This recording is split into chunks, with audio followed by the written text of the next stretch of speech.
Okay, let's get started. Let's call to order the Thursday, March 10th Business and Governance Committee meeting of the SDCERS Board. Cynthia, do we have a quorum? Yes, we have a quorum. Okay, and we have no non-agenda public comment, so we'll move right into action item A1. Staff recommendation to approve boardroom audio-video equipment replacement vendor. Dave? Good morning. Our boardroom equipment is 10 years old, so we released an RFP and received 2 qualified responses. The RFP is to replace the cameras, the big screen, the audio-video production equipment. I enlisted City TV to help evaluate. The vendor that we're recommending received a score of 92, which is really good. They were $10K less than their competitor, and the big critical factor for them was that their penetration in the local government market is superior. So we're looking at having seed money, 50 grand of seed money that we had to start the project, but City TV is, since we're a product or a component of City TV, we are eligible for public grant money, and we'll be looking to have the project reimbursed. So with that, we would like to recommend that we approve Western Audio Video. What's PEG? What's that? I'm sorry? PEG funding from cable. It stands for Public Education and Government. Great job, Dave. Thank you. If we get the go-ahead, what would be the timing on this, Dave? It's all based on the lead time for the equipment. So we actually have Western AV's already signed the contract. So as soon as we get approval tomorrow, this authorizes Mark to actually sign the contract. We would send it to Western AV. We could start immediately. If all goes well, by next meeting, we would have the equipment in place. If all goes well, if the lead time works out. Great. Yeah. Thank you. For sure by July. For sure by the end of the fiscal year. Okay, there's a motion to approve staff's recommendation for the Board Administration to authorize the CEO to execute a contract with Western Audio Video for the boardroom equipment replacement project, including the first-year maintenance at a cost of not to exceed $250,000. Mover of Dick Wilkin, a second of Ed Katroser. Ready to vote? All votes are in. And that motion's approved 5-0. Thank Item you. number 2, Ted. The budget.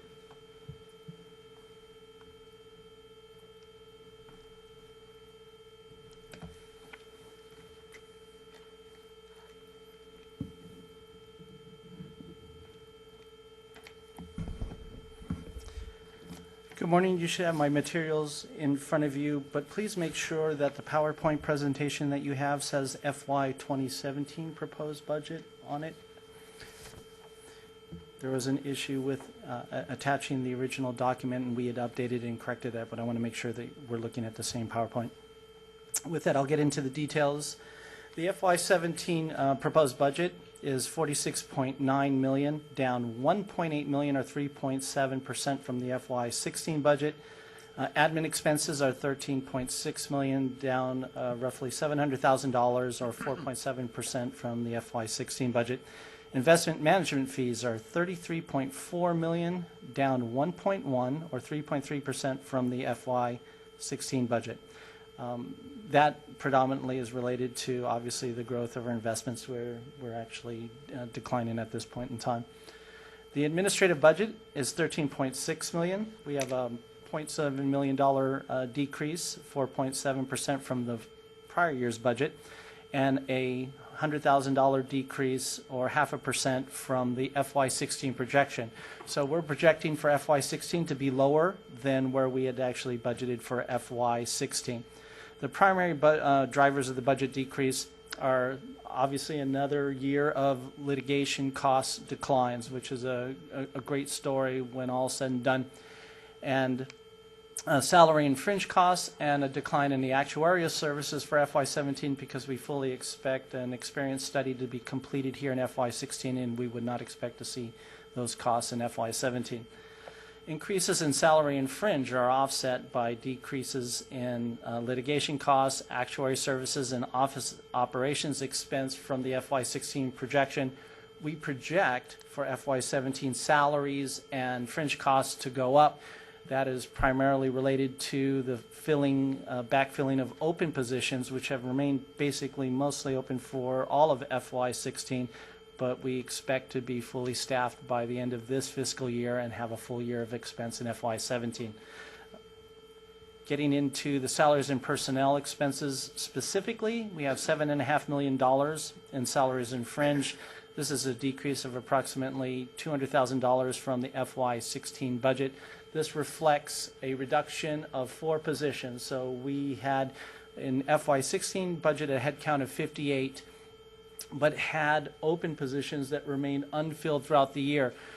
As a result, we will leave those positions vacant and unfunded in FY17. Now, those reductions in headcount are offset by increases, position upgrades, where we actually had more clerical positions when I first started here at SDCERS, but there have been a number of position reclasses which have turned those clerical level positions into more professional related positions, consequently a higher salary burden with those specific positions. There's an increase over the FY16 projection because, as we kind of said, we will have certain positions filled by the end of the year that will have the full year expense in FY17. On the IT side, this is probably the one area that functions most like clockwork because it's related to a lot of contract fees, slight increases related to traditional contract increases, and Dave does a good job of maintaining the level to budget. As David pointed out, the capital budget increase. We had originally projected about $50,000 for the HD video upgrade. Consequently, through the discussions with the city, we identified access to these specific funds that allowed us to do a lot more. And in the end, we believe that the entire cost of the project will be reimbursed by those PEG funds that Dave alluded to. Regarding legal, once again, we have a budget of $0.6 million for outside counsel. This decreased $400,000 or 43.7% for what we had budgeted in FY16. What was interesting to note was the commentary during my time here. When I first started here in FY13, the legal budget was $1.9 million, and in every successive year after that, this budget has come down dramatically. Doesn't mean that Mr. Tran's case, workload has gotten any lighter. We obviously have a lot of work to do in a lot of different areas. It's just that the litigation climate has changed for SDCERS, and now we are able to realize those cost savings. Those PSC litigation cases are expected to be wound up here in FY16, and then there are a number of other legal costs that occur during the year, stuff related to tax filings, determination letters, disability hearings, etc. And those litigation costs, those include outside counsel. Absolutely, yes. And that's a real big decline over those years. The general operations budget of $3.5 million for FY17, this decreased by about $100,000 over the FY16 budget, $174,000 over the FY16 projection. As I stated before, we have a decrease in actuary services that will not be present. Those expenses will not be present in FY17. We had a decrease for fiduciary insurance, which is kind of interesting because normally you think insurance costs go up, but we've maintained a steady decline in those costs over the years, especially as we've actually reduced our overall risk. A slight decline in depreciation, temporary labor, and audit services over what we project to spend here in FY16. There's an increase in office operations expense of about $86,000 over the original FY16 budget, though. And this is related to a competitive benchmarking study and the use of temporary labor for a specific backfile scanning project related to the Documentum system. I just want to chime in and add one thing about that competitive benchmarking thing. This is a subject that those of you who've been on the board for a while have asked from time to time, how do our operational efficiencies stack up with other similarly sized systems? And we did something internally, probably prior to Ted coming here, where we had just looked at CAFR data from other systems and how much money do they spend given their relative size of their membership and so forth. but we really haven't gone outside to have a third party come in and provide us that objective data. And for the last 3 years, we were working on putting in our new pension administration software. And given that our operational procedures were changing so significantly, we thought it would make sense, once we had been operational for a year or two, to then have some study come in. So that's what we've done. We've partnered up with a firm out of Canada called CEM, who's well regarded in terms of doing competitive benchmarking on the investment fee horizon. They also have a product where they do operational benchmarking. So they've partnered with us and 6 other similarly sized pension systems in California and outside California. So they'll be doing a study this fall and then reporting back on that result to us later. So it's like a $20,000 item or so. But it should be interesting, good information to corroborate, how are we stacking up. So One other thing that may have been lost as I went through the salaries and fringe costs. Salaries are the items that we actually manage to. Specifically, fringe elements are a pass-through cost from the city of San Diego. Consequently, last year for the FY16 budget, we did something different. We actually went through the process in March to have the full budget approved by the full board. In years prior, it was a 2-step process. It brought you an initial budget and then a revised budget, then again in May. Because we don't control fringe costs and we don't necessarily manage to them, we've decided that the approach is best to get the full board approval now, and we'll deal with if the fringe costs are significant at all in the May meeting. Turning now to investment management expenses, which are the 600-pound gorilla when you look at our overall budget. We have a 3.3% fee decrease over the FY16 budget, which might seem somewhat self-explanatory given the climate of our investments, but we have an 8.6% increase over the FY16 projection. There are certain assumptions that go into those specific fees. We have to project, the growth in investments at our discount rate, long-term expected rate of return. We're going to then add a new private equity series, which once again, private equity, infrastructure, real estate all have a basis point cost that is significantly higher than the traditional public market cost. We have new fund commitments in real estate and opportunity fund fixed income investments. Now this will be a particular type of investment that will be in public markets, but opportunity fund investments by their very nature usually have an expense cost that's a bit higher. And then we improved the real estate fee calculation, and this is a new item this year. It's important to understand that now that we're getting somewhat mature in certain alternative asset classes, we have situations where those funds might be in the disposition phase where we're actually trying to realize the gains that we have earned throughout the years. So this year when we went through the budget process and started going and looking at the individual funds themselves, we noticed that the cost structure and the fee structure is significantly different than the way we had budgeted. So per discussion, numerous discussions with the investments group, changed the methodology for calculating investment management fees specific to funds, real estate funds in this case, that are being wound down because you're not paying on commitment level any longer at that point in time. So the overall feel for where we are in respect to the projection, it's important to note that the basis point calculation actually drops over what we had budgeted for FY16. You'll notice there that the columns are FY17 budget and the FY16 projection. The projection is actually going to be more significantly lower than what we had budgeted for FY16. So the FY17 budget for public equity and fixed income is going up to 28 basis points, yet the total portfolio only goes up by one total basis point over what we project for FY16. But what's important to note is that for the FY16 budget, we had originally budgeted 29 basis points for public equity and fixed income, so the FY17 is actually better than what we had budgeted. And once again, FY17 comes with certain assumptions in a similar manner to what we had done for the FY16 budget. And then the total portfolio for FY16 budget was 46 basis points. Now we're projecting the remainder of the year to be much lower. That has to do with obviously the investment returns that we have received in the various asset classes.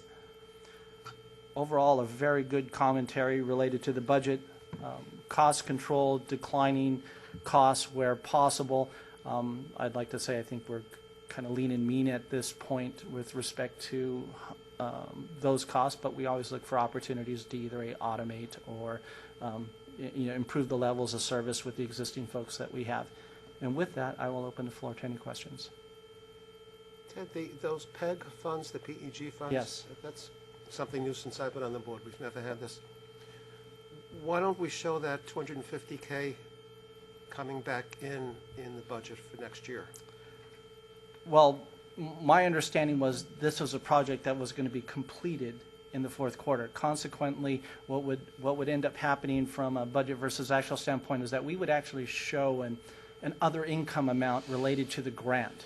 So we would spend the $250,000, record a capital asset for the $250,000, and then receive income basically offsetting the expenditures for those items. So I don't envision this carrying over to FY17, hence it wouldn't be a capital expenditure then. Okay, so you're saying when the money comes in, it'll come in as other income? Correct. Not as an offset? Initial thought was, could we have offset? It depends on who pays for the fixed asset. In this case, it's grant monies, so it's not necessarily the city's monies. It's actually a grant to the city of San Diego. The city of San Diego is sharing those grant monies with us.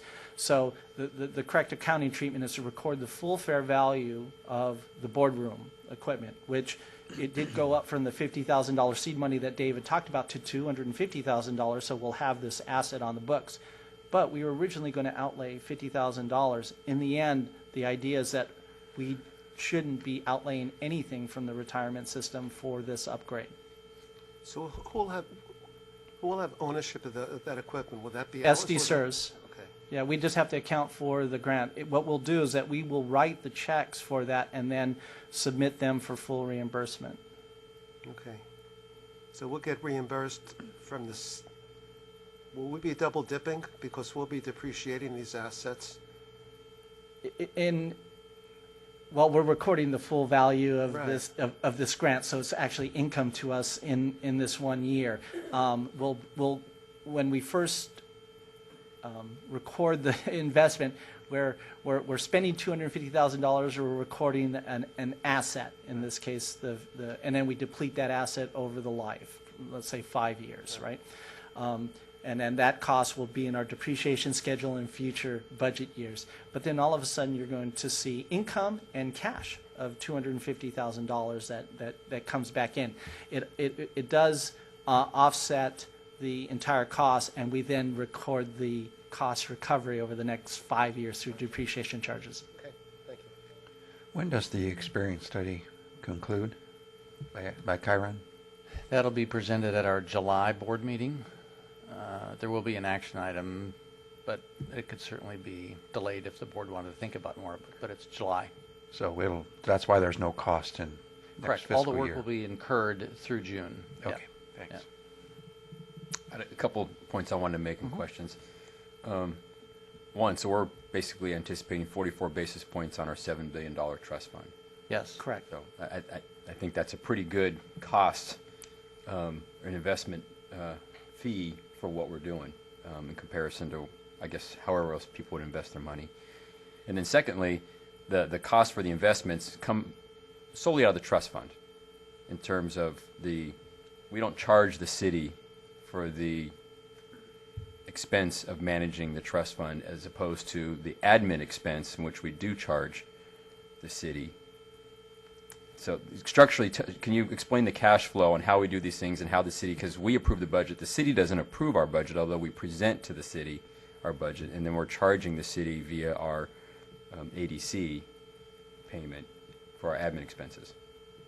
Correct.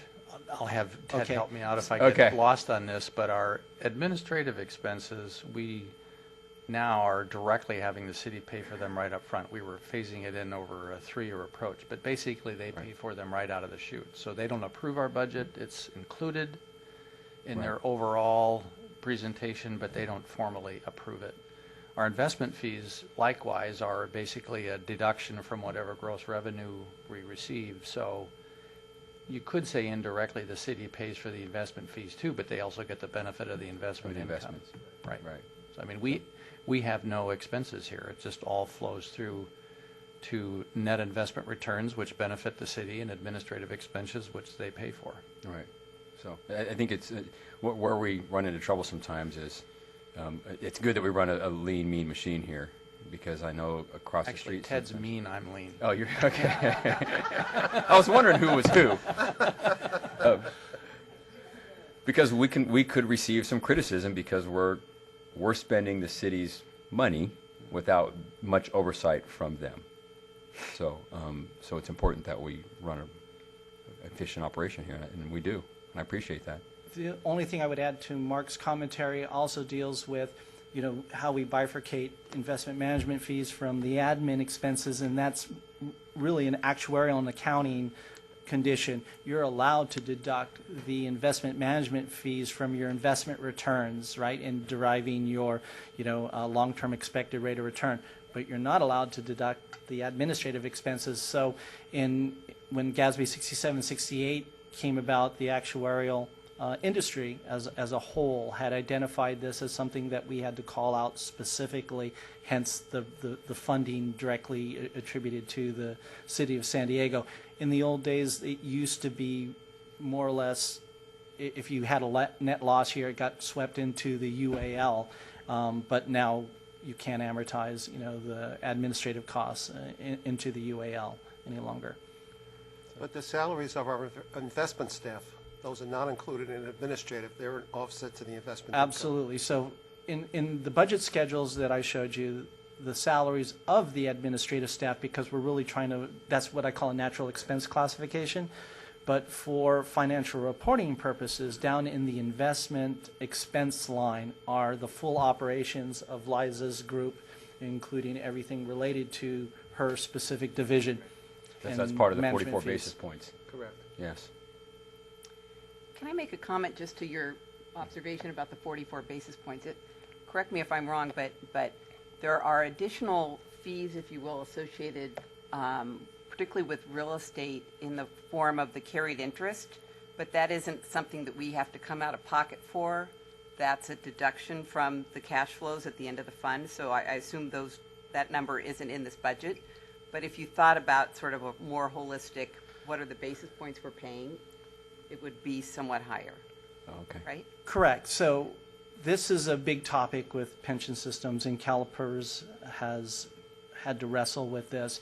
What is interesting to note is that during the last year's audit, I rely upon confirmed values from the fund managers, and I actually have to use multiple reports. The first thing I get often is a audited set of financial statements as of December 31st for all these various funds where we're checking the fair market values, and then a 6/30, 6-month statement unaudited, and then checking to see if there's a good connection between the audited values and the statement values. But what ends up happening is that I started to note, and I spoke with both Corey and Jamie about this, is that the carried interest values are being reported as a deduction in our fair market value.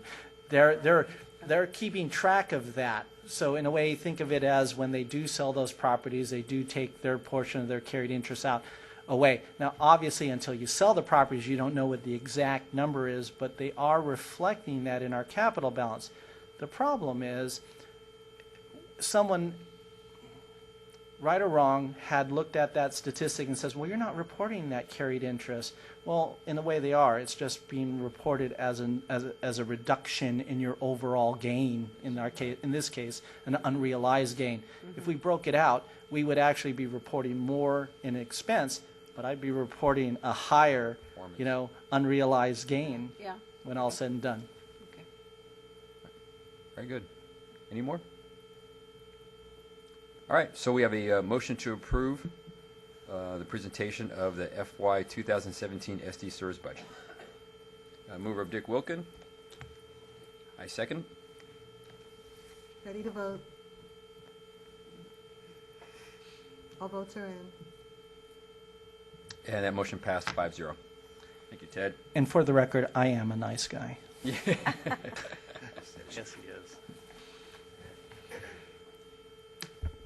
Item number 3, staff's recommendation to deny the appeal of Harold Mullins. Susan, come up.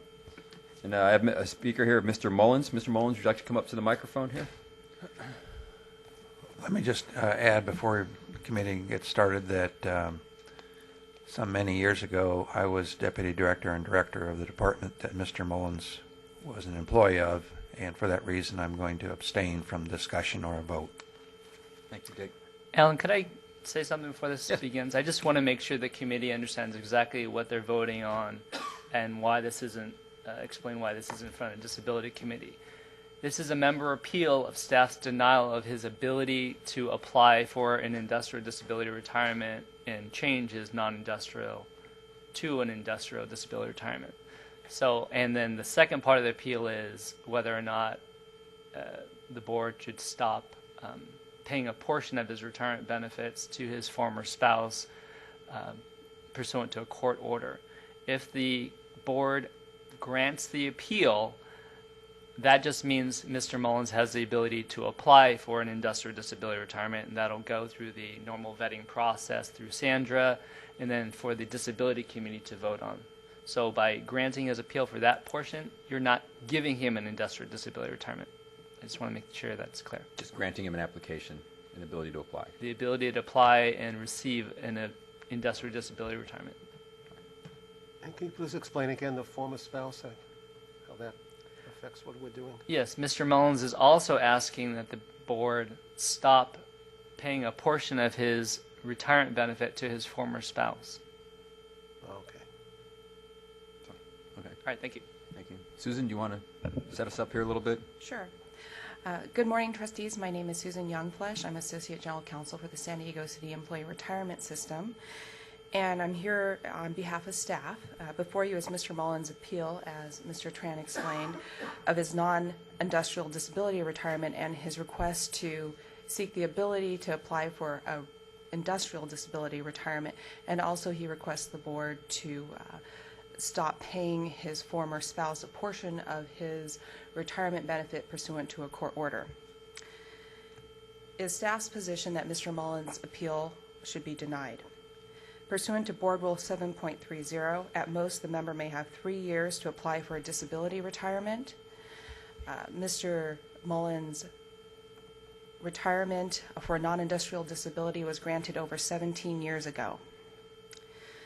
Additionally, a board decision is final pursuant to 7.10, 14 days after the board decision. The board granted Mr. Mullins a non-industrial disability retirement, and the appropriate venue for Mr. Mullins to seek an appeal of that is Superior Court pursuant to Board Rule 7.110. In regards to the court order in this, paying Mr. Mullins' former spouse a portion of his retirement benefit, it is staff's position that the court order is valid and that the appropriate place for Mr. Mullins to seek any sort of appeal or motion, if he feels that court order is in error, is in Superior Court. And it's on that basis staff recommends that Mr. Mullins' appeal be denied. All right. Thank you. Thank Mr. Mullins, you have about 3 minutes. Only 3 minutes? Yes. How much time do you need? I need more than 3 minutes. How much time do you think you need? Uh, I'm willing to maybe- grant more, but not like maybe 30 or 20 anything. minutes. What's that? Maybe 20 minutes. That's a little. Okay, then okay. Just Try shut to me keep it off. short. Yes. Just shut me off when you get Okay. ready. And first thing I'd like to do is, if it's proper, just give you guys why I think Mr. Wilson should be recused. Okay, we just hand those over there to Cynthia for now. Thank you. 'Cause I think we have your materials. Do we have his materials in ours? Yes. Yeah, we do. Okay. And the second thing is that I don't think she really formulated the issues properly.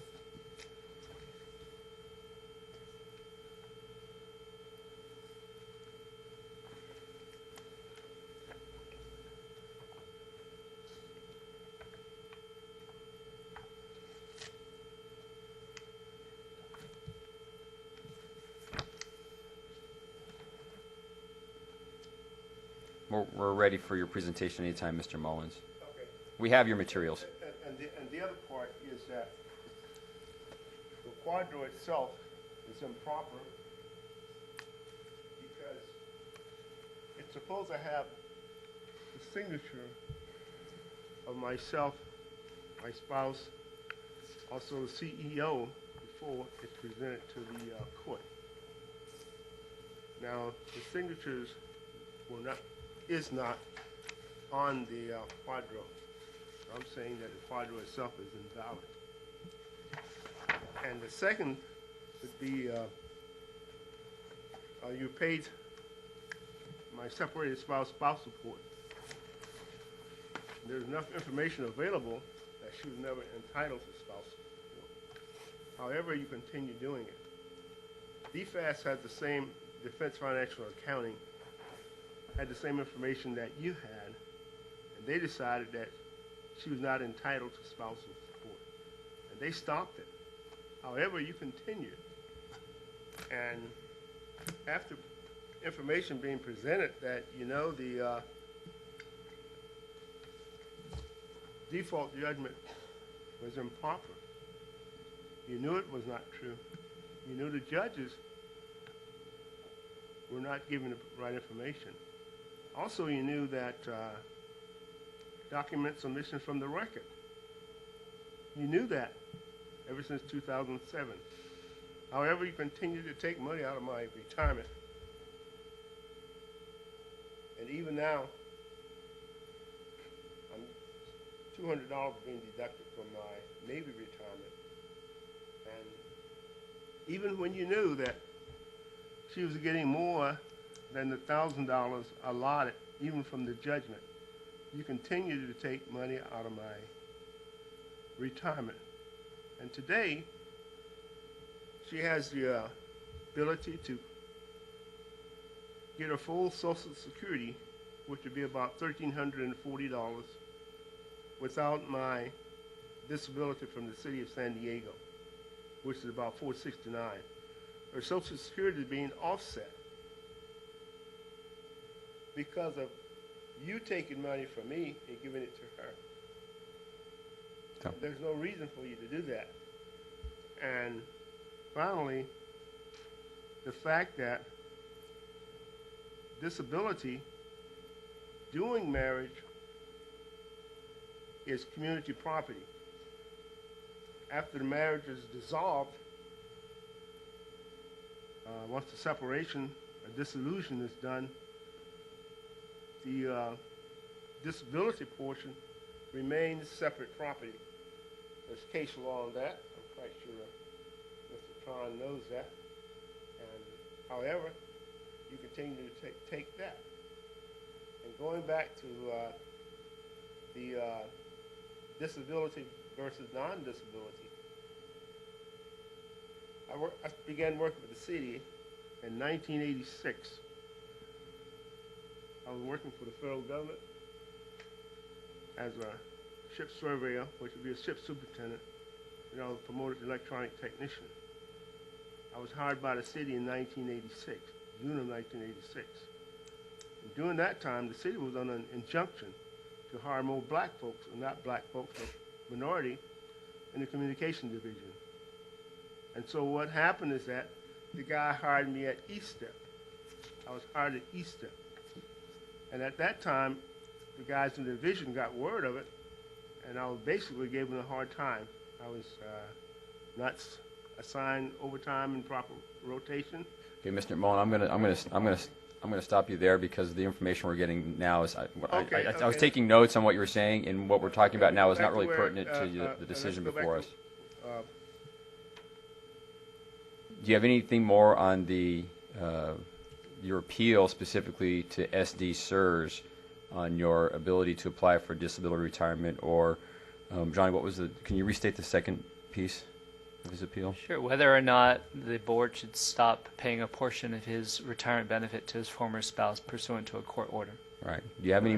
Do you have any more on those things on paying your former spouse and your ability to apply for disability retirement? And the other one is the reimbursement of the spousal support that's already been paid. Okay. All right. As far as I was saying, you've had all the information. Okay. This thing has been going on since 2007. Thank you, Mr. Mullins. So I think there's a couple of questions that, from what he says, I have a couple of questions briefly. He asserts that the quadro that we're honoring is improper or invalid. Is that what's our position on his assertion that we're improperly interpreting his quadro? It's staff's position that the quadro is valid. It's a court order that's signed by the judge and instructed SDCERS to provide the community property portion to his former spouse. Furthermore, pursuant to the DRO, SDCERS is only paying the former spouse and not based on spousal support order. That was set to 0 after the DRO was entered. Right. Now, that was my second point. The spousal support issue is not an SDCERS issue because we only pay according to the quadro. We were paying spousal support. However, that was set to 0 by the court once the DRO was entered back in, I believe, 2013. The amended DRO was signed on March 27th, 2013. Okay. So we have a qualified domestic relations order signed by a judge ordering us to pay your former spouse. Right, but it's not signed by me. It's not signed by the CEO. The process is that. So okay. So on that point, what is what is the our process requirement, Mr. Mullins? I want to get more clarification on that. So what is the process? Are we potentially violating a board rule or municipal code or a plan document by honoring a quadro that is what Mr. Mullins asserts as not signed by the CEO or him or his spouse and only by the judge? No, it's a court order signed by the judge. It's all that's needed. That's all it's needed. Okay. That is not according to your own plan, because the judge supposed to take your recommendation. The only thing the judge does is decide how the monies will be split. It does not decide what's in the quadro. You decide what's in the quadro, my separated spouse and myself, and then we take it to the judge. Well, I'm not sure if we're on the same page and understanding whose responsibilities are whose to put elements within the qualified domestic relations order. So we have information from our general counsel that our quadro that we're following is just based on the court order. Yes, in a collegial environment, the parties would stipulate and agree to the domestic relations order, and then staff would approve that, and Mark, as CEO, would sign that. Right. In other situations, the court can simply order it. And this was a default divorce, what Mr. Mullins said. It was a default, which means that the judge said, okay, we're just defaulting to. It means one person didn't contest, or there was some part of his divorce, I guess, that went through automatically. I think it was a default judgment, but that's related to the family law. The family case. law side. It wasn't a. It doesn't pertain to us. Right. Okay. I think it does, because it was a default judgment because I was not notified of the judgment and I was not here. But okay. The part that I'm clear on, and let's see if you're clear on this. The process is that you control the retirement. You decide what will be in that particular document. Then you take... Mr. Mullins, please address the board, the committee. Then you take the documents to the court. And then the court signs the document. And then from there, it decides how it will be split in the community property division. And that's what I'm saying. And the other part... And we can respectfully disagree on our obligations, our responsibilities, and what you believe they are.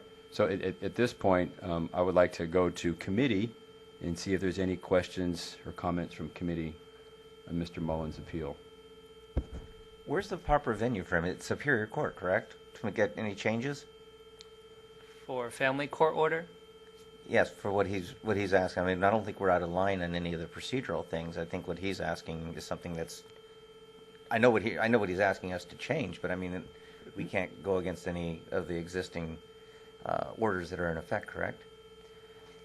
Staff's position is that we're following a valid court order. If Mr. Mullins has an issue or feels that that order was an error, then he needs to make the appropriate appeal or motions in Superior Court where the order was granted.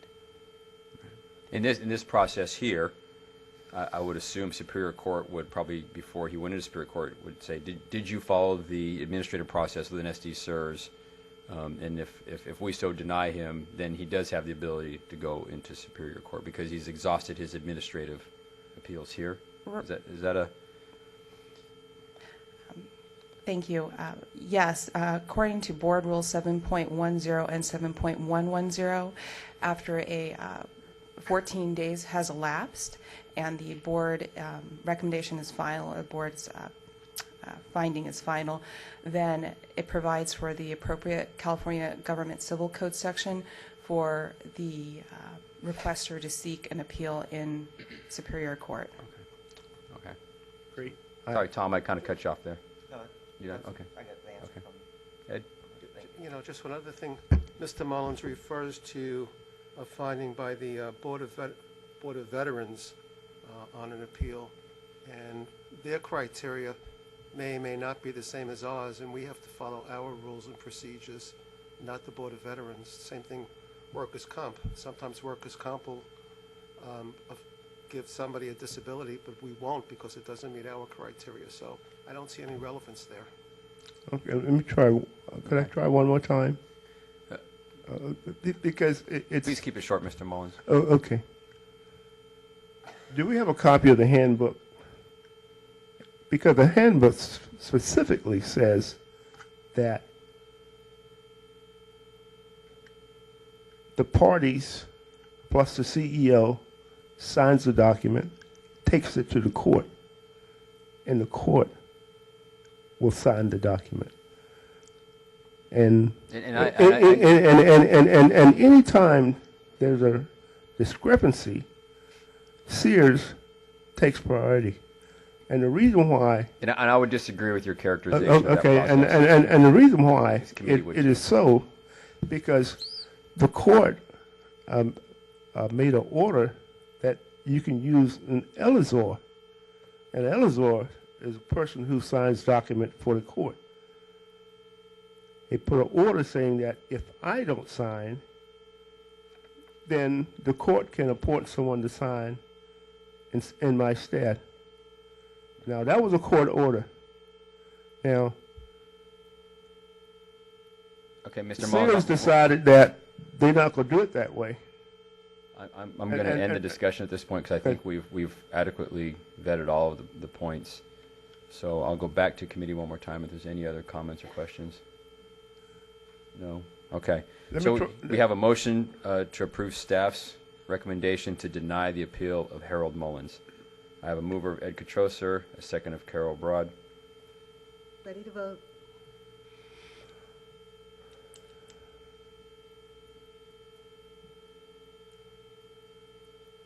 All votes are in. And that motion passed 4-0.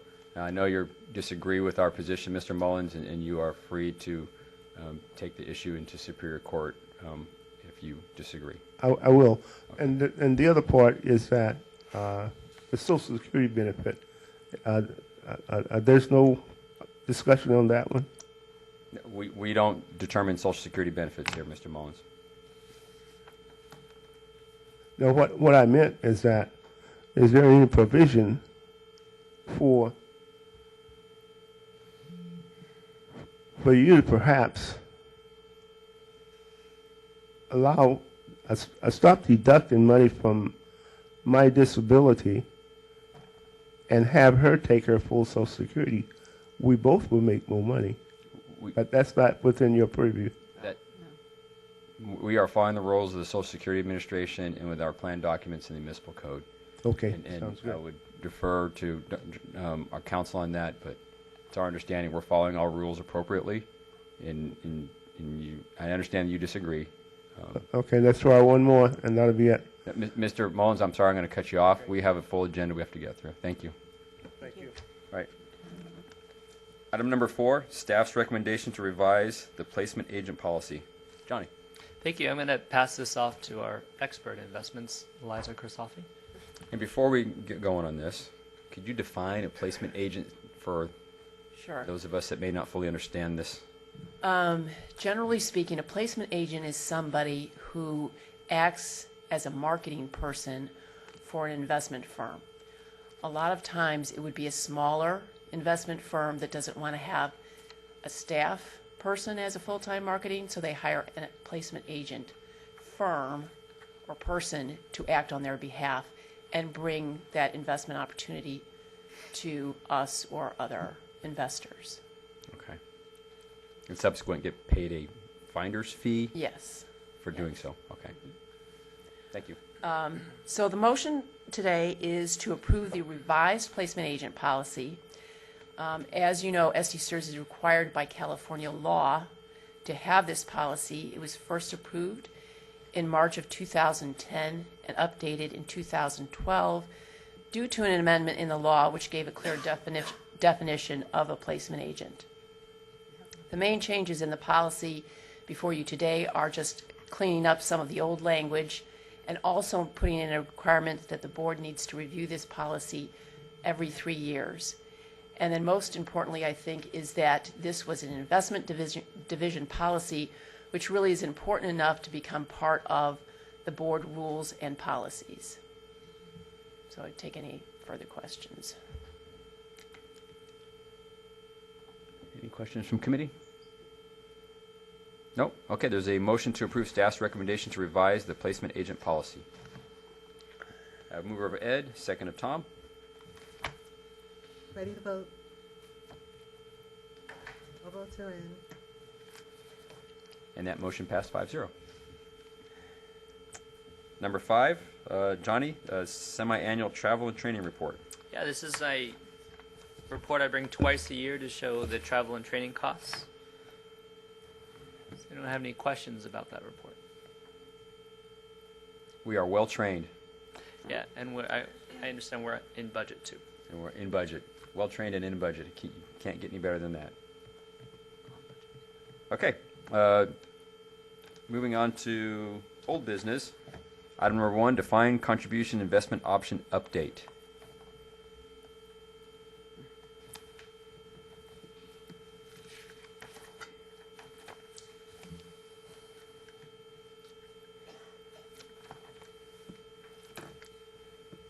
This is a brief update related to the defined contribution research that staff had done and our communication with the city of San Diego.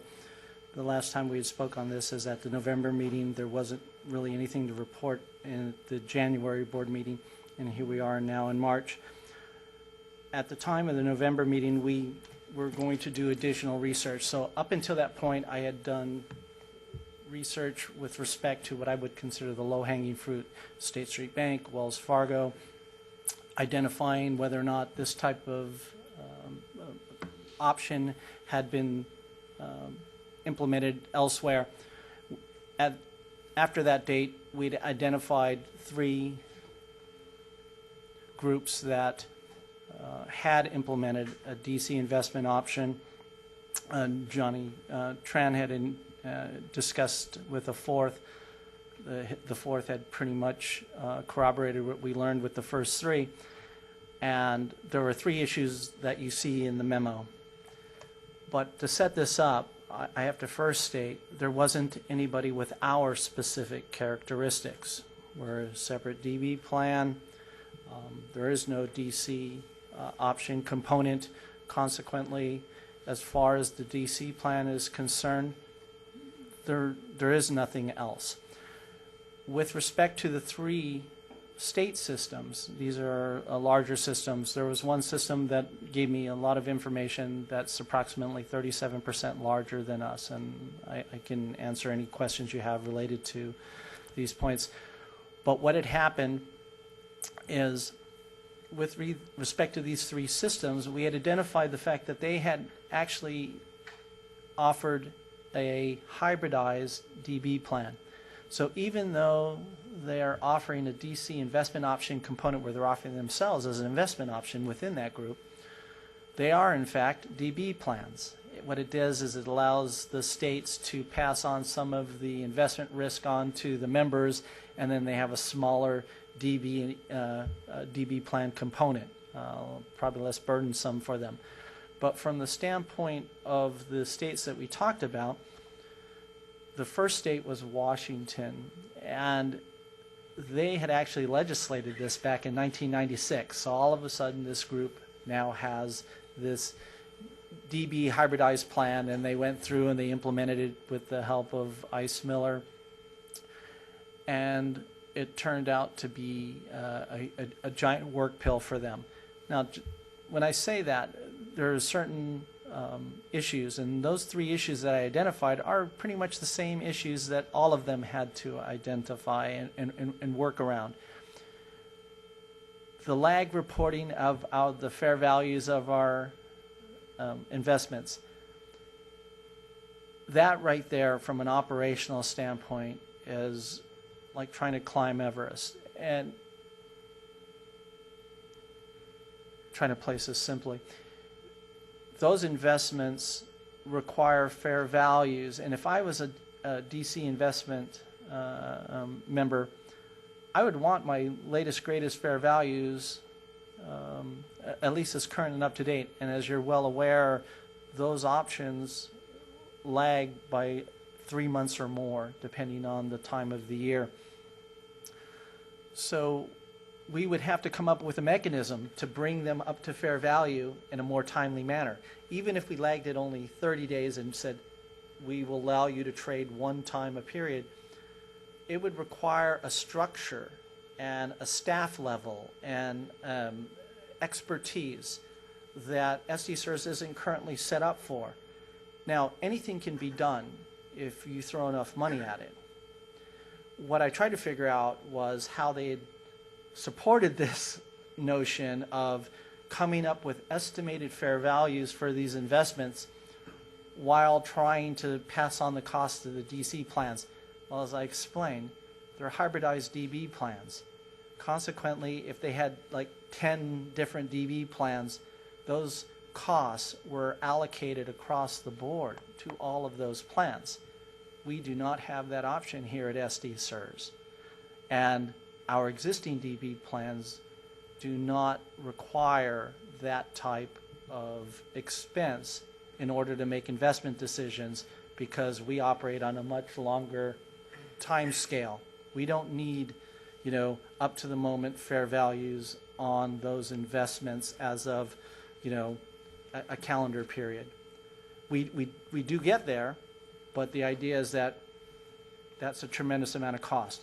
So those three items that I talked about in the memo, the lag reporting, the expense associated with such an investment, essentially SDCERS is a sophisticated balance fund with access to alternative investments. Consequently, 100% of the assets aren't return seeking, and we have our own cost structure. Well, there would be additional costs associated with administering such a fund.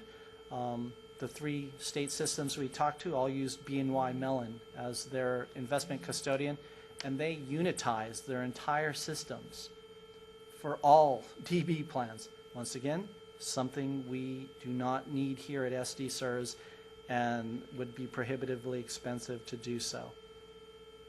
And then the third item, in order to somehow, once you've overcome the lag reporting issue, to still stop people from gaming the system or trading in and out quickly, we would have to place some severe restrictions.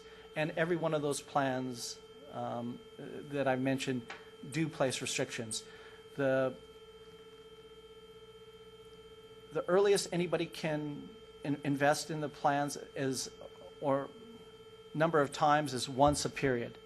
In one case, they limit it to once a quarter. So you would have to wait anywhere from 60 to 120 plus days for access to your funds. And given these restrictions and the potential expense that we've seen reported, there's a serious concern related to what would the actual uptake into and expensive option B. So with respect to the state system that's more closely related to us in size, we noted that they administer also the DCE investment option for the entire state of Missouri. And they had more than 50,000 people in their DC investment option. 139 were in the specific DC option related to Mosers, as they're known. Consequently, those 139 have to sign an insider trading policy because they are staff from Mosers as well as certain higher level individuals within the state system. So this additional research really identified certain operational issues. On the face of it, it seemed like a very doable item, and this is not to say that it may not be doable in the future. Now that we've learned a lot more, I'm definitely going to keep my file up to date on this. But we presented that information to the city. First to the CFO and her staff here at SDCERS, and then later on to the Chief Operating Officer and the CFO again at the city. And now we are waiting for them to make a decision on whether or not to proceed on a go-forward basis. But once again, the issues are DC has got to be separate and distinct, not $1 from the DB plan goes for it. And with that, Val Hoy's not here, so if anybody has any questions for me. I don't have any questions. I would just like to recommend, based upon what you're saying, that we save the city a few dollars, we save staff time, and we put a halt to this. I don't see any reason to go forward. Right. This is not an action item, and it sounds as though we're not doing anything. But I don't know if we need to actually give that specific direction, because it sounds like... The city will give us, I'm assuming, an official go, no-go, and then at that point, we would end up coming back. Right. Ted, thank you for the thoroughness of your Yes. look into the research into this. It's very helpful. Thank you. And I would caution some people may feel this was a waste of time. I don't think so at all. We learned quite a bit out of this, and so keep that file going so that when this question comes up in a year or two or three, as we ride this merry-go-round, they tend to. So as I said, Mosers was about 37% larger than us, and the dollars portfolios are about $9.3 billion. Their investment staff, they have 22 people. Wow. And I thought, Liza isn't looking to grow at the moment. So, okay. Thank you, Ted. Report on overpayments and underpayments. Marcel. You have that and categorical corrections.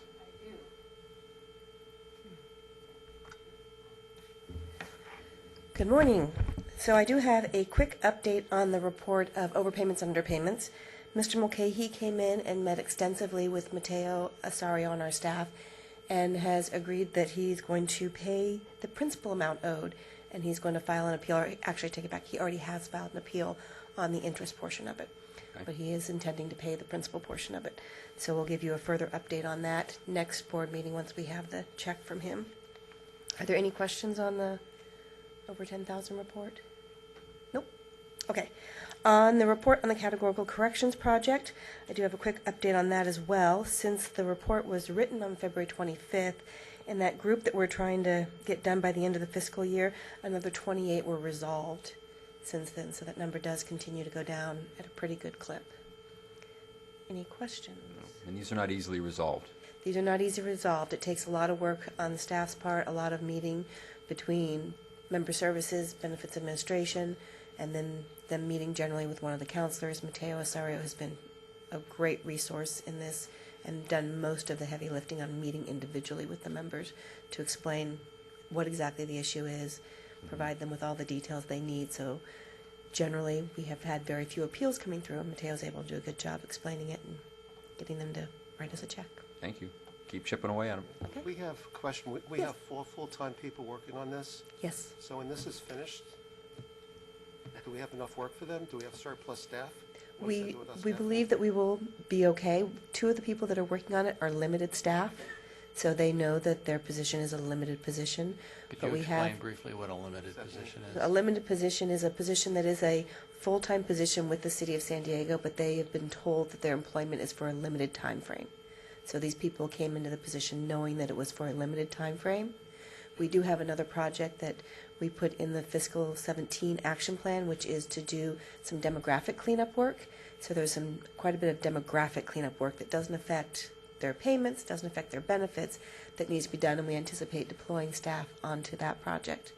So I don't anticipate anybody losing a position over this in the next year. Okay, thank you. Are these people in the 54 people that we heard about in the budget? Yes, they should all, I believe they're all in the 54. Okay. Pretty sure. I have to go back and double check. My understanding, Carol, we'll check on that. We'll check, I yeah. believe the limited may not be because it's a limited duration head count, so the 54 the permanent going forward head count, but I think you're correct. It may not include those two limits. 2 of them are limited, 2 of them are permanent. And I believe it doesn't include the 2 limited. Does not include the 2 limited. Okay. Thank you. Anything else from committee? No? All right, status reports. Legal compliance, Johnny. Yeah, you have my legal and compliance staff report in front of you. I just want to highlight a few things. As anticipated, the city did appeal the California Public Employment Relations Board's decision regarding Proposition B, so we'll watch that one closely. As mentioned previously, the City Council is in the process of amending our municipal code that we administer related to industrial disability retirement. They're extending for police officers the time period for which they can suffer a violent injury and base that injury in the resulting mental disability to apply for industrial disability. Would that trigger a 143.1 vote as well? That did not. What is that? A 143.1 vote is a charter requirement that says if a change to the retirement benefits affects a member, then the membership has a right to vote on that. And it doesn't trigger a 143.1 vote because it doesn't eliminate a benefit and doesn't change an existing benefit. It grants a new benefit. So there's no vote on that. Okay. Was that our interpretation or was that from the city attorney's That's office? our interpretation. Okay. And Okay. we decide that. How did they come up with that date? I don't know. I take that back. I believe it was part of an existing MOU with the Police Officers Association that had been forgotten. I will say that City Council also approved for a ballot measure in November to put on and to have a city-wide vote to allow an industrial disability retirement to someone who suffers grave bodily injury regardless of the date of the injury. Okay. That's going to a charter vote because the city attorney believes that's an enhancement in the benefit that needs a vote of the electorate. Correct. Okay. You're really on that. Very impressive. I also want to bring... Like I said earlier, I've been riding this merry-go-round a long time. The PSC 2 litigation, the oral argument for the appeal in that case is this month, so I'll attend that one. And hopefully we have a good resolution of that appeal. And I also want to bring your attention to Section 7, 2 items concerning fraud and criminal acts reports. You've got private memos on that. And I would actually like to add something regarding the fraud investigation, since most people's ears would perk up when they hear something like that. So in October, we had an incident of a member being the victim of identity theft. So a fraudster had obtained information about a member and had used that to register on the SDCERS member portal and ultimately redirect that member's direct deposit to a different bank account. So we've resolved that situation, but that identity theft issue has occurred more frequently. In fact, we just last night in further calls and follow-up with members have identified up to 7 people now that have been the victim of identity theft. So we do not know where the fraudsters obtained that information. The Social Security Administration has admitted that they had a leak or a loss of several 100,000 member records. Anthem Blue Cross, or Anthem, was a victim of identity theft some time ago as well, or had a system breached. So want you to understand this is not a breach of the SDCERS system. These are individuals that have had an identity theft problem that's affected them, leading to a fraudulent registration on our portal. So our portal we've had in place since 2009, and we've not had any fraud in that time. So we've had a good record, but criminals are getting ever more sophisticated in how they operate. We have 20,000 members, as you know. 10,000 members are registered on the portal currently, and those accounts are secure. The 10,000 members who were not registered on the portal, these are the people that were the victims of identity theft, where someone registered a brand new account on the portal. We have been working with internal staff resources, Sagitech, our system software vendor. We have been working with the San Diego Police Department. We are partnering with Wells Fargo to look at best practices in the credit card and banking industry on system enhancements. We've got a number of enhancements that are going in place in the next few weeks, including a feature where a PIN number is sent to a member and they need to then turn that PIN number back into us before the portal account can be activated. We have, as effective today, we have turned off the new member portal registration feature, so you can't register a new member portal account for a few weeks until we get these provisions in place. Again, we've had good historical measures, one of them being that if anyone registered for a new portal account, a letter was immediately sent the next day to their home advising that an account had been opened in their name. Same thing would happen if you were to change your direct deposit information. A letter was sent to your home, and that's worked. Members have called us and said, I got your letter, I didn't open up the account. So that process is working. But additionally, we are now making telephone phone calls on anyone who's done any member portal activity in the last few weeks. If it at all looks suspicious, to just ensure that they're reading their mail and following up with us. So we take this stuff very seriously, and I assure you staff is working very hard. Again, our systems have been very secure for 6 years, and I believe our systems still are secure. It's difficult to, if someone's a victim of identity theft, it's tough for us to control that, but we're working with the members to ensure that they're provided with credit monitoring services, that they know the procedure for advising the police department of a fraudulent attack on their behalf. We are not the only California system that has been victimized by this. There's another California system that had the same thing happen to them recently. So I'll stop there. Did you say the individual did or did not get their money reimbursed? The first person did not. Did not. Not. So they have, we're doing everything we can to work with the member, but they are out some money currently. Second question is, if somebody now attempts to register on the portal, is there a message or something that lets them know that it's what to do and all that? Our call center has been advised, actually Cynthia Queen's going to turn that microphone on and tell you, but our call center is aware that new members for the next few weeks cannot register for portal account, but I don't know more. Is there, can you add? Yes, there is a message that is on that login page that states that the new registrations are temporarily unavailable, and to call the call center, who will assist them whatever they need with whatever they need. Those who are already registered can use the portal as always, and we are hopeful that this will be up maybe in as quick as a week and a half to have all the new security measures in place.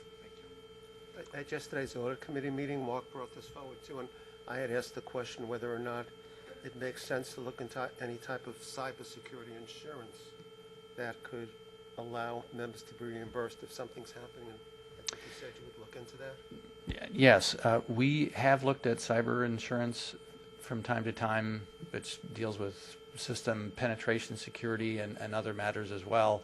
To date, the cyber insurance field, at least as it pertains to public defined benefit plans, has been kind of a hit and miss value proposition. I have checked with other systems. Some have cyber insurance, some don't. But we are going to bring this back and do another take another good look at this. Dave Bond and Johnny Tran have been very active in evaluating the value proposition of cyber insurance. So I've tasked them with bringing that back before the board in July. Very good. All right. Anything more from committee? I hijacked Johnny's staff report, so I don't know if you were Johnny, done did or you have not. any more? No, I just want to thank Tom especially for helping us with this. Well, Tom. What did Tom do? Tom's a police officer. He helps. helped him with with an IT contact. specialty. No, I just helped him with contacts, who Yeah. to get in contact with. Oh. All right, David. In addition to my report, a perfect segue is that we will be enhancing our training to staff. Currently, staff sign an IT policy appropriate use document. They have a confidentiality agreement. We talk about safe computing habits. We send periodic memos or emails, blasts. Managers talk to their staff about cybersecurity. But to enhance those efforts, we're working with the city to roll out a web-based cyber awareness training program. It's an interactive, computer-based class that teaches safe habits, particularly not clicking on unknown email attachments and links, which are the easiest, fastest way to penetrate multiple the best defense you can have. If the user clicks on an email attachment or clicks on a link, you're defeated. So that's the type of training that we're going to have, and we expect to have that in place by the end of this fiscal year. And with that, I'd be happy to answer any questions. Nope. All right. Awesome. Thank you, Dave. Cynthia, Member Services.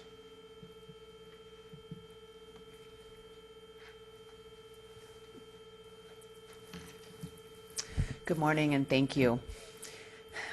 One more item on electronic devices. Our building will be undergoing a scheduled maintenance this weekend that affects some of the power sources, and so our website is going to be unavailable from Friday at 6 p.m. till Sunday morning at 8 o'clock. And that message is already prepared for the website. The IT group working with Jessica has the appropriate message up for that. I guess I need new weekend plans. I am suggesting that everyone take an electronic vacation this weekend and simply go hiking and enjoy the beautiful weather. I think that will be best for everyone. That is my official recommendation. Thank you. Another item that I wanted to highlight, in my board report, I focused on our outreach efforts, which I feel that informed members make a strong system, and so I'm always working to do so. On Tuesday, I was at the Retired Employees Association monthly meeting. I continue to be impressed with that group for their leadership and their educational efforts and for the input and guidance that they provide to me and my staff on the information that we are sharing with our retirees. Their input has really been invaluable. And for the first part of our meeting, their new advocacy chair, Mike Bresnahan, was here to continue his education, and I've really support Trustee Richard Wilkins' support of me and efforts for collaboration, and it's been a great effort for all the groups to be working together and helping with the input they provide. It's good to know what your members actually want and how they like to access their information. We've been working to greatly increase our seminar outreach over the past year and a half now. It's gone very well. Jessica Packard is taking the lead on that. We had a full house at the seminar last month, and we've got another one coming up in week after next, and another one beginning of April. We generally do about 2 per month. We do them here at this office, and we also go out to field sites so that we can reach folks in their own environment and make that easier for them. And of course, at all 3 plan sponsors. Those have been going very well. Additionally, our focus is to empower members throughout their career, to prepare them as they go along. We want folks to come to seminars when they're 25 and 35 and come as often as they want. Come down to our hour-long seminars and be prepared and look at all the different information that we have out there available, which they'll learn about at these seminars. When it comes time for retirement, I want to make sure you're aware of a new feature that we implemented with IRIS, which is when a member becomes within 6 months of their eligibility, our system automatically generates a report that creates a letter that goes out to them. So we send folks a letter 6 months in advance, reminding them that they're eligible to retire. Some folks have a calendar that they're keeping right there, but some folks, we want to just make sure that they're aware of what the application process is and of the next steps. Just always making an effort to make sure folks know what they need to do. And I wanted to point out an interesting statistic that our counseling staff, we have 3 counselors who meet with the members personally to do their retirement appointments and for other needed appointments. They do an average of 40 appointments per week, which is more than 2,000 per year. And I think that number always surprises people, and I'm just really proud of all the good work that they're doing there. Very, very informed and compassionate to our members with all of their needs. They're doing a great job. My final item, like to remind you that in the past, a couple times recently, we have talked about how we've had these wonderful staff members who we've trained and mentored, and they did such a great job that they got a big promotion somewhere else, and they've gone on to another department. So I'm very pleased to report that that has finally come full circle, and I got somebody back. So I'd like to introduce to you Shankwana Pemberton. We like to call her Shaq. She is our new supervising management analyst.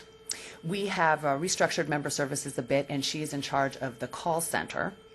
And she previously spent the past 4 years running the city's long-term disability program, which is an excellent resource, and had always worked with us during that time. But for the 5 years prior to that, she worked at SDCERS. When I first came here, she was on the call center staff, and she was wonderful there. She also worked in the worked doing benefit calculations, and also worked on our running the health program for quite some time. So her resources are amazing, which goes to explain why in her first month here she has already contributed so much. There's been a very tiny learning curve, even though we have a new system. She's been wonderful, has a great attitude, and I really just want to say that I'm truly impressed with how much she's contributed, and she's a wonderful member of the team, and I know you will all enjoy working with her. So please join me in welcoming her. Thank you. Welcome. And that concludes my report. Do you have any other questions? I have a comment. I think the 6-month letter is great that you're sending out, but I know when I retired, 6 months is a very short time frame, and I would suggest doing something longer, at least maybe 2 years out, it's coming up, 1 year out, it's coming up. I appreciate that input. What I will take that back for review. What I would add to that is that we do numerous pieces of regular outreach to members to let them know what's coming. I appreciate what you're saying about a specific letter, but when we have made a big push to get people to come to these seminars way in advance, like 20 years in advance, 15 years in advance, and let them know then what the timeline is. We send them the annual statement. We encourage them to do the benefit estimates on the website. So I like that idea as well, and we'll look at that. We are really wanting to make it be where it all just works like clockwork for folks. So thank you. We get a lot for of the emails. suggestion. Yeah, it's just, City employees. You kind of need that pound in the head as you get Yeah, closer. no, I appreciate that input. You tend to psychologically think it's not going to happen. And then it does real quick. I kind of think a lot of them really look forward to it, but I really do appreciate the input, Ed. Thank you. Cynthia, does that include people that are deferred, something like 17 years on and when they become 55, It's an excellent question. Thank you. What Tom is referring to is members who don't actively work all the way up to the point they retire. They have moved on to another agency or gone on to doing something else. Those are the folks who would be even perhaps more likely to not be remembering as closely. Absolutely. This letter triggers anyone in the system. And of course, it applies to all the different plan combinations, age, years of service. So it's hitting everyone when they get within that eligibility. So thank you. Appreciate the input and the clarification on that. The member statement that went out several months ago, very effective. Yes. Very well received. Thank you. Caused some pretty healthy discussions in some marriages about beneficiaries, but And we want that. We ultimately, want I think that. they got resolved. Yes. When the wives opened up the paperwork and saw who the beneficiaries were. That's such a good point, because that is simply due to an oversight. It's simply due to folks who started at the city port or airport when they were 25 years old, before they were married, various other situations, and people just either get complacent or don't remember that there are 5 different groups that they have to update their beneficiaries with, and this is just something so important to make sure that folks have this information updated. So we are pleased that we could cause some active marital and family discussions in order to help people be in their best financial position and be prepared for the future. At some point in time, will we be able to put a benefit calculation in that same statement, particular to each member?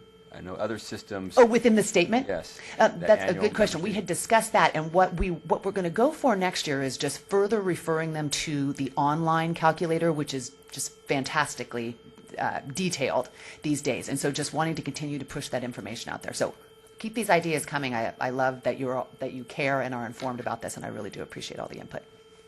Thank you. Thank you.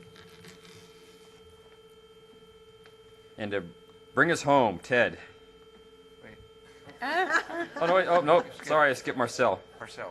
Sorry. Benefits Administration. One more. You did have one more. And then Ted. Okay. I'll make it fast since you're ready to go home. So I just wanted to add on to my report the Second correction that we had to do for 1099s is an issue that we are working with Sagitech to correct, but it is a challenging issue.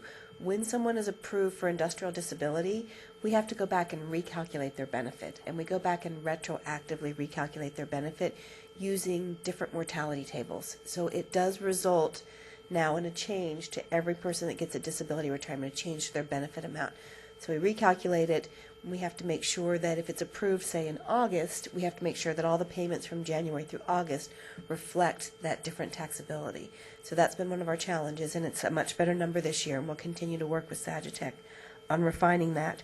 And then in our enhancement work that we're doing with Sagitech, our monthly releases now, we finished December and January. The March and February, the March release is focusing on additional enhancements to the portal.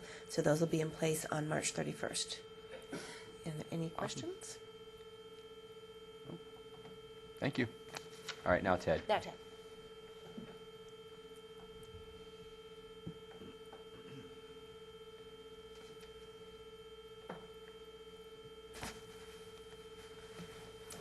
You should have my finance staff report, the November trust financial statements, December trust financial statements, and the December budget versus actual reports. I started this off with the big budget discussion and consequently kind of dovetailed into where we were going to be from a projected standpoint. So in looking at the December budget versus actuals, I'm not going to go through the exact detail and basically ask you if you have any specific questions related to the actuals versus budget.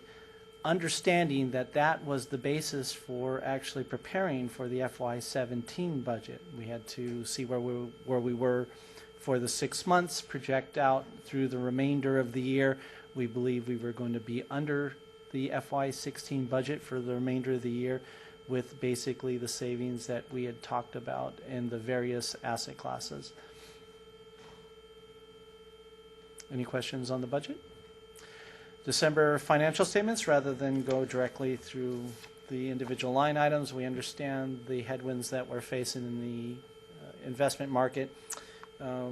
We have a net decrease in net position, an unrealized loss actually overall in our investments, so net position decreased by $274 million through the 6 months ending December 31st. Those headwinds continue to increase during the month of January, and while we're now here in the month of March, we've had some recovery, but we'll have to wait till we get to the March financial statements. And with that, I'll ask if there were any questions related to the December financial statements. And nobody in the queue. Okay, seeing none, then I'll just go directly into the finance staff report. At the time of this board meeting, we had the December financials. We're now current through the month of January. We're getting through the February close right now.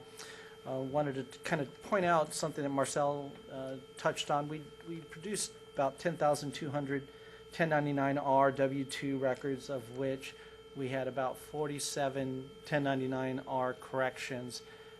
It's important to know we're always going to have items that pop up. People, don't give us their current information and end up having to amend those reports.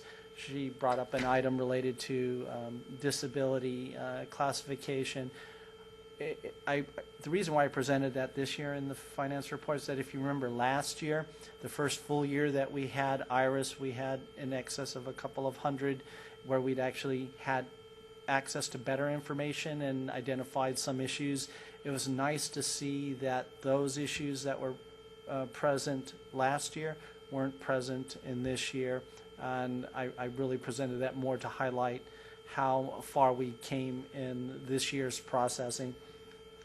We're currently always still working on IRIS system reporting enhancements, and as a result, the majority of all the PIRs that we had for warranty purposes are taken care of, and now we're looking to further enhance our ability to pull information out of IRIS. Wonderful accounting requirements. There's a new one that will hit us this year, GASB 72. It affects the investment group who has conveniently left the room at the moment. And we'll be working with our external auditors in the application in the upcoming year. With that, I will leave it open to any questions. Any? Nope. Thank you very much. Thank you, Ted.